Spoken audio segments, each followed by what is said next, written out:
ಕಾಶ್ಮೀರದಲ್ಲಿ ಕಾರ್ಯಾಚರಣೆ ಕ್ಷಣ ಕ್ಷಣಕ್ಕೂ ಕೂಡ ಕ್ಷಿಪ್ರಗತಿಯಲ್ಲಿ ಸಾಗ್ತಾ ಇದೆ. ನೋಡಿ, ನಾನು ಈಗ ಇರುವಂತ ಜಾಗ ಇದು ಶ್ರೀನಗರದ ರಾಜ್ಬಾಗ್. ಈ ರಾಜ್ಬಾಗ್ ನಲ್ಲಿ ಇರುವಂತಹ ಕೆಲವು ಸೂಕ್ಷ್ಮ ಪ್ರದೇಶಗಳಲ್ಲಿ ಸಿಆರ್ಪಿಎಫ್ ಸೇರಿದಂತೆ ಸೇನಾ ಸಿಬ್ಬಂದಿಗಳು ಹೆಚ್ಚಿನ ಸಂಖ್ಯೆಯಲ್ಲಿ ನಿಯೋಜನೆ ಆಗ್ತಾ ಇದ್ದಾರೆ. ಈ ರಸ್ತೆಗಳೆಲ್ಲ ಎನಿ ಟೈಮ್ ಸೇನಾ ವಾಹನಗಳು ಮೂವ್ಮೆಂಟ್ ಆಗ್ತಾ ಇದಾವೆ. ನೋಡಿ, ನನ್ನ ಹಿಂದ್ಗಡೆ ತಾವು ಗಮನಿಸ್ತಾ ಇದ್ದೀರಲ್ಲ, ಇದು ರೇಡಿಯೋ ಸ್ಟಾಫ್, ಇದು ಕ್ವಾರ್ಟರ್ಸ್. ಈ ಕ್ವಾರ್ಟರ್ಸ್ ನಲ್ಲಿ ಹೆಂಗ್ ಬಂದೋಬಸ್ತ್ ಇದೆ ಅಂತ ಹೇಳಿದ್ರೆ, ಮುಂದ್ಗಡೆ ಒಂದು ಬ್ಯಾರಿಕೇಡ್ ಹಾಕಿದ್ದಾರೆ, ಸಂಪೂರ್ಣವಾಗಿ ಕಬ್ಬಿಣದ ಸರಿಗೆಗಳಿಂದ ಸುತ್ತಿರೋದು ಬ್ಯಾರಿಕೇಡ್ ಗಳನ್ನು ಹಾಕಿದ್ದಾರೆ. ಮೇಲ್ಗಡೆ ಇರುವಂತ ಆ ಒಂದು ವಾಚಿಂಗ್ ಟವರ್ ಏನಿದೆ, ಆ ವಾಚಿಂಗ್ ಟವರ್ ನಲ್ಲಿ ವಿತ್ ಗನ್ ಹಿಡ್ಕೊಂಡು ಕಾಯ್ತಾ ಇರೋದನ್ನ ತಾವು ಗಮನಿಸ್ತಾ ಇದ್ದೀರಿ. ಲೋಡೆಡ್ ಗನ್ ಹಿಡ್ಕೊಂಡು ಕಾಯ್ತಾ ಇರೋದನ್ನ ಗಮನಿಸ್ತಾ ಇದ್ದೀರಿ. ಇಲ್ಲಿ ಮೀಡಿಯಾ ಅಲೌ ಇಲ್ಲ, ಹಾಗಾಗಿ ನಾನು ಸ್ವಲ್ಪ ದೂರದಲ್ಲೇ ನಿಂತು ನಿಮಗೆ ಚಿತ್ರಣವನ್ನ ತೋರಿಸುವಂತ ಪ್ರಯತ್ನವನ್ನ ಮಾಡ್ತಾ ಇದ್ದೀನಿ. ಅಂದ್ರೆ ಎಲ್ಲಾ ಯೂನಿಟ್ಗಳಲ್ಲೂ ಕೂಡ ಸನ್ನದ್ಧ ಸ್ಥಿತಿಯಲ್ಲಿ ಇರುವಂತೆ ಸೂಚನೆಯನ್ನು ಕೊಡಲಾಗಿದೆ. ಆ ನಿಟ್ಟಿನಲ್ಲಿ ಈಗ ಭಾರತೀಯ ಸೇನೆ ಸೇರಿದಂತೆ ಎಲ್ಲರೂ ಕೂಡ, ಜಮ್ಮು ಕಾಶ್ಮೀರ ಪೊಲೀಸರು ಕೂಡ ವ್ಯವಸ್ಥಿತವಾಗಿ ಎಲ್ಲವನ್ನು ಕೂಡ ನಿಭಾಯಿಸ್ತಾ ಇದ್ದಾರೆ. ನೋಡಿ, ಆ ವಾಚಿಂಗ್ ಟವರ್ ನಲ್ಲಿ ಗನ್ ಹಿಡಿದುಕೊಂಡು ಅಥವಾ ಲೋಡೆಡ್ ಗನ್ ಹಿಡಿದುಕೊಂಡು ಅಲರ್ಟ್ ಆಗಿ ಕಾಯ್ತಿರೋದನ್ನ ಗಮನಿಸ್ತಾ ಇದ್ದೀರಿ. ಸುಮಾರು 24 ಗಂಟೆಯೂ ಕೂಡ ರಾತ್ರಿ ಹಗಲು ಎನ್ನದೇ ಇಲ್ಲಿ ಕಾರ್ಯಾಚರಣೆ ಬರದಿಂದ ಸಾಗ್ತಾ ಇದೆ. ಈ ಕಾಂಪೌಂಡ್ ಗಳನ್ನೆಲ್ಲ ತಾವು ನೋಡಬಹುದು. ಕಾಂಪೌಂಡ್ ಗಳಲ್ಲಿ ಸಂಪೂರ್ಣ ಯಾರು ಕೂಡ ಆ ಕಡೆ ಹೋಗಬಾರದು, ಬರಬಾರದು ಅನ್ನೋ ಕಾರಣಕ್ಕೋಸ್ಕರ ವ್ಯವಸ್ಥಿತವಾಗಿ ಎಲ್ಲವನ್ನು ಕೂಡ ಇಲ್ಲಿ ನಿಯೋಜನೆ ಮಾಡಿದ್ದಾರೆ. ಬ್ಯಾರಿಕೇಡ್ ಗಳನ್ನು ಹಾಕಿದ್ದಾರೆ, ಚೆಕ್ ಪೋಸ್ಟ್ ಗಳಿದಾವೆ, ಅಲ್ಲಿ ಗೇಟ್ ಗಳನ್ನು ಗಮನಿಸ್ತಾ ಇದ್ದೀರಿ. ಆ ಕಡೆಗಳಲ್ಲಿ ನೀವು ನೋಡ್ತಾ ಇರುವಂತ ಅಲ್ಲಿ ಸರಿಗೆಗಳನ್ನ ನೋಡ್ತಾ ಇದ್ದೀರಿ. ಒಟ್ಟಾರೆ ಕಾಶ್ಮೀರದಲ್ಲಿ ಒಂದು ರೀತಿಯಲ್ಲಿ ಯುದ್ಧದ ಕಾರ್ಮೋಡ ಕವಿದಿರುವಂತಹ ಹಿನ್ನೆಲೆಯಲ್ಲಿ ಈಗ ಎಲ್ಲಾ ರೀತಿಯಲ್ಲೂ ಕೂಡ ಸನ್ನದ್ಧ ಸ್ಥಿತಿಯಲ್ಲಿರುವಂತೆ ಸೇನೆಗೆ ಸೂಚನೆಯನ್ನು ಕೊಟ್ಟಿರೋದ್ರಿಂದ ಆಸ್ಪತ್ರೆಗಳಾಗಿರ್ಬೋದು ಅಥವಾ ಎಲ್ಲ ಯೂನಿಟ್ಗಳಾಗಿರ್ಬೋದು ಎಲ್ಲ ಕಡೆಗಳಲ್ಲೂ ಕೂಡ ಸಂಪೂರ್ಣ ನಾಕಾಬಂದಿಯನ್ನ ಈಗ ಜಮ್ಮು ಕಾಶ್ಮೀರ ಪೊಲೀಸರು ಮತ್ತೆ ಸೇನಾ ಸಿಬ್ಬಂದಿ ನಿಯೋಜನೆ ಮಾಡಿದ್ದಾರೆ. ಆ ನಿಟ್ಟಿನಲ್ಲಿ ಈಗ ಯಾವುದೇ ಒಂದು ಸಣ್ಣ ಲೋಪದೋಷವೂ ಆಗದ ರೀತಿಯಲ್ಲಿ ಕಾರ್ಯಾಚರಣೆಯನ್ನು ಮಾಡ್ತಾ ಇರುವಂತಹ ಭಾರತೀಯ ಸೇನೆ ಎಲ್ಲಾ ಕಡೆಗಳಲ್ಲೂ ಕೂಡ ರಾತ್ರಿ ಹಗಲು ಎನ್ನದೆ ಗಸ್ತು ತಿರುಗ್ತಾ ಇದ್ದಾರೆ. ಎಲ್ಲಾ ಕಡೆಗಳಲ್ಲಿ ರಸ್ತೆಗಳಲ್ಲೂ ಕೂಡ ಹೆಜ್ಜೆಗೂ ಕೂಡ ಕಾರ್ಯಾಚರಣೆಯನ್ನು ಮಾಡ್ತಾ ಇದ್ದಾರೆ. ಗಡಿಗೂ ಕೂಡ ಸೇನಾ ಬಂಕರ್ಗಳು ತಮಗೆ ಕಾಣಿಸ್ತಾ ಇದೆ. ಭಯೋತ್ಪಾದಕರನ್ನ ಹುಡುಕಿ ಯಾವ ಗವಿಯಲ್ಲಿದ್ರು ಕೂಡ ಅಲ್ಲಿಂದ ಅವರನ್ನ ಎಳೆದುಕೊಂಡು ಬಂದು ಅವರ ಮನೆಗಳನ್ನೆಲ್ಲ ಧ್ವಂಸ ಮಾಡ್ತಾ ಇದ್ದಾರೆ. ಪಾಕಿಸ್ತಾನದ ಕೈವಾಡ ಇದರಲ್ಲಿ ಇದೆ ಅನ್ನೋ ವಿಚಾರ ಬಹಳ ಸ್ಪಷ್ಟವಾಗಿ ಗೊತ್ತಾದ ನಂತರ ಪಾಕಿಸ್ತಾನಕ್ಕೆ ರಾಜತಾಂತ್ರಿಕವಾಗಿಯೂ ಕೂಡ ಇಲ್ಲಿ ಒಂದು ರೀತಿಯಲ್ಲಿ ಪಾಕಿಸ್ತಾನವನ್ನು ಕಟ್ಟಿ ಹಾಕುವಂತ ಪ್ರಯತ್ನವನ್ನ ಮಾಡ್ತಾ ಇದ್ದಾರೆ. ಬಹುಶಃ ಇವತ್ತು ಈ ಒಂದು ಪೆಹಲ್ಗಾವ್ನಲ್ಲಿ ಅಟ್ಯಾಕ್ ಆಗಿ ಇವತ್ತಿಗೆ 5ನೇ ದಿನ. ಈ 5ನೇ ದಿನ ಕಾರ್ಯಾಚರಣೆ ಬರದಿಂದ ಸಾಗಿದೆ. ಎಲ್ಲ ಸೂಕ್ಷ್ಮ ಪ್ರದೇಶಗಳಲ್ಲಿ ಬಂದೋಬಸ್ತ್ ಚುರುಕಾಗಿದೆ. ಅದರ ಹೊರತಾಗಿ ಒಂದು ರೀತಿಯಲ್ಲಿ ಆತಂಕದ ವಾತಾವರಣ ಖಂಡಿತವಾಗ್ಲೂ ಕೂಡ ಯಾವುದೇ ಕ್ಷಣದಲ್ಲಿ ಏನ್ ಬೇಕಾದ್ರೂ ಆಗ್ಬಹುದು. ಆಸ್ಪತ್ರೆ ಸೇರಿದಂತೆ ಪೊಲೀಸ್ ಠಾಣೆ ಸೇರಿದಂತೆ ಸೇನಾ ಟೆಂಟ್ಗಳು ಹಾಗೆ ಕೆಲವು ಸೂಕ್ಷ್ಮ ಪ್ರದೇಶಗಳಲ್ಲಿ ಹೆಚ್ಚಿನ ಬಂದೋಬಸ್ತ್, ಹೆಚ್ಚಿನ ನಾಕಾಬಂದಿಯನ್ನು ಹಾಕಲಾಗಿದೆ. ಅಡಿಗಡಿಗೂ ವೆಹಿಕಲ್ಗಳು ಮೂವ್ಮೆಂಟ್ ಆಗ್ತಾ ಇದ್ದಾವೆ, ಬಂಕರ್ಗಳು ಮೂವ್ಮೆಂಟ್ ಆಗ್ತಾ ಇದ್ದಾವೆ. ಒಟ್ಟಾರೆ ಪರಿಸ್ಥಿತಿ ಒಂದು ರೀತಿಯಲ್ಲಿ ಬಿಗುವಿನ ವಾತಾವರಣ ಕಾಶ್ಮೀರದಲ್ಲಿದೆ. ಅದು ಯಾವುದೇ ಕ್ಷಣದಲ್ಲಿ ಬೇಕಾದ್ರೂ ಪಾಕಿಸ್ತಾನವನ್ನ ಧ್ವಂಸ ಮಾಡಿ ಉಗ್ರರ ನೆಲೆಗಳನ್ನ ಚಿತ್ರ ಮಾಡುವಂತ ಸಾಧ್ಯತೆಯೂ ಕೂಡ ಇದೆ. ರಿಪಬ್ಲಿಕ್ ಕನ್ನಡ ಸ್ಥಳದಲ್ಲೇ ಇದ್ದು ಸಂಪೂರ್ಣ ಚಿತ್ರಣವನ್ನ ಕನ್ನಡಿಗರಿಗೆ ತಿಳಿಸುವಂತ ಪ್ರಯತ್ನವನ್ನ ಡೇ 1 ಇಂದಲೂ ಕೂಡ ಮಾಡ್ತಾ ಇದೆ. ಈಗಲೂ ಕೂಡ ನಾವು ಗ್ರೌಂಡ್ ಅಲ್ಲಿದ್ದು ಸಂಪೂರ್ಣವಾದಂತಹ ಇಲ್ಲಿನ ಕಾಶ್ಮೀರದ ವಸ್ತು ಸ್ಥಿತಿಯನ್ನ ತಿಳಿಸುವಂತ ಪ್ರಯತ್ನವನ್ನ ಮಾಡ್ತಾ ಇದ್ದೀವಿ. ಕಾಶ್ಮೀರದಿಂದ ನಾನು ರಂಜಿತ್ ಶಿರಿಯಾರ್, ರಿಪಬ್ಲಿಕ್ ಕನ್ನಡಕ್ಕಾಗಿ ಜೈ ಹಿಂದ್. ಕಾಶ್ಮೀರದಲ್ಲಿ ಕಾರ್ಯಾಚರಣೆ ಕ್ಷಣ ಕ್ಷಣಕ್ಕೂ ಕೂಡ ಕ್ಷಿಪ್ರಗತಿಯಲ್ಲಿ ಸಾಗ್ತಾ ಇದೆ. ನೋಡಿ, ನಾನು ಈಗ ಇರುವಂತ ಜಾಗ ಇದು ಶ್ರೀನಗರದ ರಾಜ್ಬಾಗ್. ಈ ರಾಜ್ಬಾಗ್ ನಲ್ಲಿ ಇರುವಂತಹ ಕೆಲವು ಸೂಕ್ಷ್ಮ ಪ್ರದೇಶಗಳಲ್ಲಿ ಸಿಆರ್ಪಿಎಫ್ ಸೇರಿದಂತೆ ಸೇನಾ ಸಿಬ್ಬಂದಿಗಳು ಹೆಚ್ಚಿನ ಸಂಖ್ಯೆಯಲ್ಲಿ ನಿಯೋಜನೆ ಆಗ್ತಾ ಇದ್ದಾರೆ.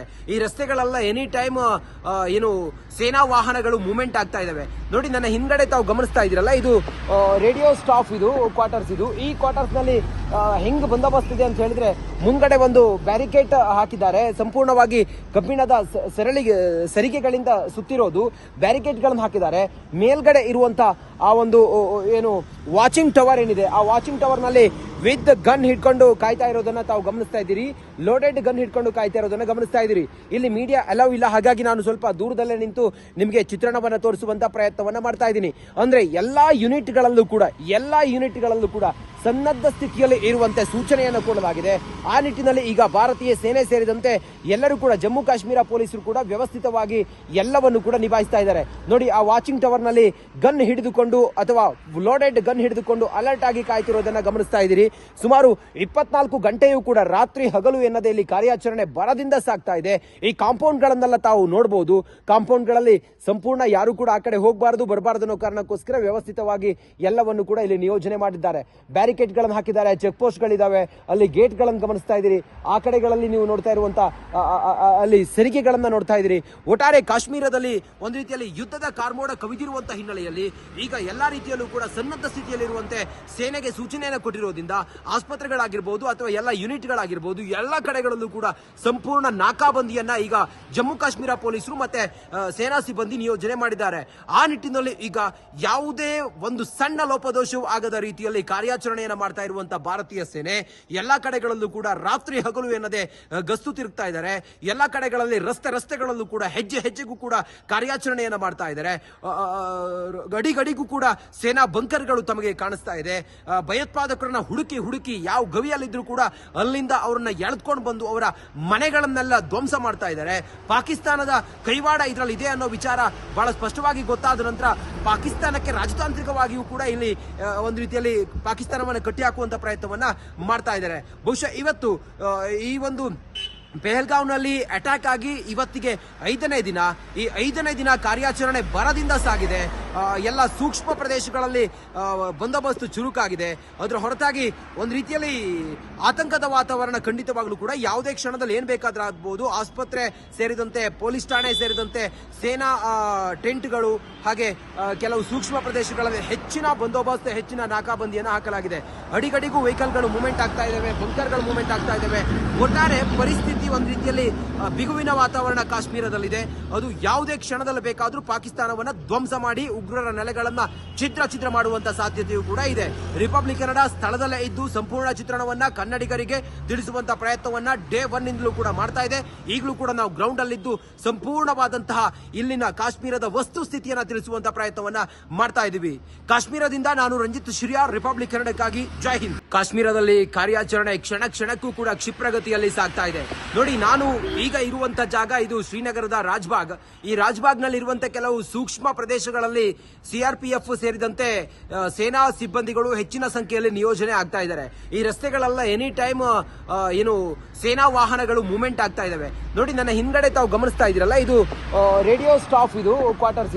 ಈ ಕ್ವಾರ್ಟರ್ಸ್ ನಲ್ಲಿ ಹೆಂಗ್ ಬಂದೋಬಸ್ತ್ ಇದೆ ಅಂತ ಹೇಳಿದ್ರೆ, ಮುಂದ್ಗಡೆ ಒಂದು ಬ್ಯಾರಿಕೇಡ್ ಹಾಕಿದ್ದಾರೆ. ಸಂಪೂರ್ಣವಾಗಿ ಕಬ್ಬಿಣದ ಸರಿಗೆಗಳಿಂದ ಸುತ್ತಿರೋದು ಬ್ಯಾರಿಕೇಡ್ ಗಳನ್ನು ಹಾಕಿದ್ದಾರೆ.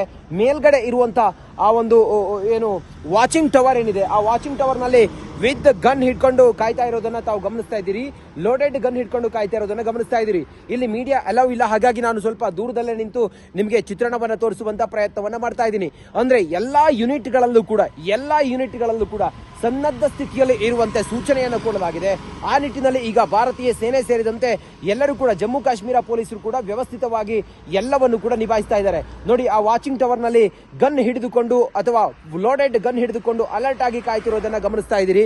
ಸುಮಾರು 24 ಗಂಟೆಯೂ ಕೂಡ ರಾತ್ರಿ ಹಗಲು ಎನ್ನದೇ ಇಲ್ಲಿ ಕಾರ್ಯಾಚರಣೆ ಬರದಿಂದ ಸಾಗ್ತಾ ಇದೆ. ಈ ಕಾಂಪೌಂಡ್ ಗಳನ್ನೆಲ್ಲ ತಾವು ನೋಡಬಹುದು. ಕಾಂಪೌಂಡ್ ಗಳಲ್ಲಿ ಸಂಪೂರ್ಣ ಯಾರು ಕೂಡ ಆ ಕಡೆ ಹೋಗಬಾರದು ಬರಬಾರದು ಅನ್ನೋ ಕಾರಣಕ್ಕೋಸ್ಕರ ವ್ಯವಸ್ಥಿತವಾಗಿ ಎಲ್ಲವನ್ನು ಕೂಡ ಇಲ್ಲಿ ನಿಯೋಜನೆ ಮಾಡಿದ್ದಾರೆ. ಬ್ಯಾರಿಕೇಡ್ ಗಳನ್ನು ಹಾಕಿದ್ದಾರೆ, ಚೆಕ್ ಪೋಸ್ಟ್ ಗಳಿದಾವೆ, ಅಲ್ಲಿ ಗೇಟ್ ಗಳನ್ನು ಗಮನಿಸ್ತಾ ಇದ್ದೀರಿ. ಆ ಕಡೆಗಳಲ್ಲಿ ನೀವು ನೋಡ್ತಾ ಇರುವಂತ ಅಲ್ಲಿ ಸರಿಗೆಗಳನ್ನ ನೋಡ್ತಾ ಇದ್ದೀರಿ. ಒಟ್ಟಾರೆ ಕಾಶ್ಮೀರದಲ್ಲಿ ಒಂದು ರೀತಿಯಲ್ಲಿ ಯುದ್ಧದ ಕಾರ್ಮೋಡ ಕವಿದಿರುವಂತಹ ಹಿನ್ನೆಲೆಯಲ್ಲಿ ಈಗ ಎಲ್ಲಾ ರೀತಿಯಲ್ಲೂ ಕೂಡ ಸನ್ನದ್ಧ ಸ್ಥಿತಿಯಲ್ಲಿರುವಂತೆ ಸೇನೆಗೆ ಸೂಚನೆಯನ್ನು ಕೊಟ್ಟಿರೋದ್ರಿಂದ ಆಸ್ಪತ್ರೆಗಳಾಗಿರ್ಬೋದು ಅಥವಾ ಎಲ್ಲ ಯೂನಿಟ್ಗಳಾಗಿರ್ಬೋದು ಎಲ್ಲ ಕಡೆಗಳಲ್ಲೂ ಕೂಡ ಸಂಪೂರ್ಣ ನಾಕಾಬಂದಿಯನ್ನ ಈಗ ಜಮ್ಮು ಕಾಶ್ಮೀರ ಪೊಲೀಸರು ಮತ್ತೆ ಸೇನಾ ಸಿಬ್ಬಂದಿ ನಿಯೋಜನೆ ಮಾಡಿದ್ದಾರೆ. ಆ ನಿಟ್ಟಿನಲ್ಲಿ ಈಗ ಯಾವುದೇ ಒಂದು ಸಣ್ಣ ಲೋಪದೋಷವೂ ಆಗದ ರೀತಿಯಲ್ಲಿ ಕಾರ್ಯಾಚರಣೆಯನ್ನು ಮಾಡ್ತಾ ಇರುವಂತಹ ಭಾರತೀಯ ಸೇನೆ ಎಲ್ಲಾ ಕಡೆಗಳಲ್ಲೂ ಕೂಡ ರಾತ್ರಿ ಹಗಲು ಎನ್ನದೆ ಗಸ್ತು ತಿರುಗ್ತಾ ಇದ್ದಾರೆ. ಎಲ್ಲಾ ಕಡೆಗಳಲ್ಲಿ ರಸ್ತೆಗಳಲ್ಲೂ ಕೂಡ ಹೆಜ್ಜೆಗೂ ಕೂಡ ಕಾರ್ಯಾಚರಣೆಯನ್ನು ಮಾಡ್ತಾ ಇದ್ದಾರೆ. ಗಡಿಗೂ ಕೂಡ ಸೇನಾ ಬಂಕರ್ಗಳು ತಮಗೆ ಕಾಣಿಸ್ತಾ ಇದೆ.